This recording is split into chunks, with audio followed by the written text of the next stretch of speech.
The comments were incendiary and call into question whether even the so-called adults in the administration of U.S. President Donald Trump understand the extent to which their words can cause damage. The strategic rivalry between the U.S. and China means the latter's Belt and Road Initiative is unlikely to be looked on with great approval by any U.S. administration. But U.S. Secretary of Defense James Mattis has controversially waded into the CPEC debate by claiming that the One Belt, One Road also goes through disputed territory, an obvious reference to CPEC's route through Gilgit-Baltistan.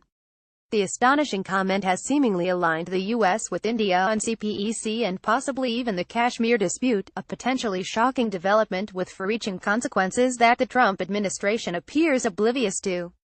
Indeed, for a U.S. administration that has remained studiously silent about the atrocities by Indian forces in IHK, it is remarkable that a senior official has decided to weigh in on the Kashmir dispute in a manner that blindly supports the Indian position.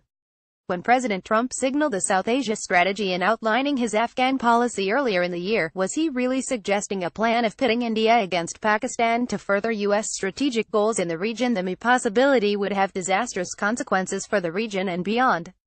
Even from a narrower perspective, Mr. Mattis' attack on CPEC is deeply troubling. The corridor's vast potential of helping Pakistan become a trading hub and grow and diversify its economy is universally recognized. For Pakistan, there is an inherent challenge to ensure that CPEC's maximum gains accrue to this country and not to outside investors, workers and communities. But CPEC is an undeniably historic opportunity and represents a commitment to Pakistan that is unrivaled. So why is Mr. Mattis coming down on the wrong side of history and the wrong side of the true interests of the people of Pakistan and trying to tarnish the initiative? The U.S. has hardly been rushing to Pakistan's economic assistance in recent times.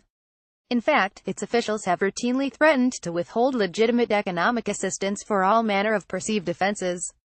Unhappily, there is a history of the U.S. trying to bully Pakistan into staying strictly inside the U.S. orbit of influence.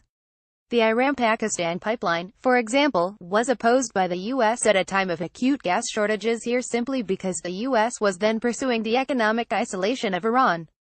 The pipeline ought to have been Pakistan's right to pursue and was in this country's clear strategic interest, but the U.S. effectively vetoed it even though it was not apparent that American sanctions at the time necessarily applied to the pipeline. Now it is CPEC that appears to be in America's crosshairs. Published in October 10, 2017.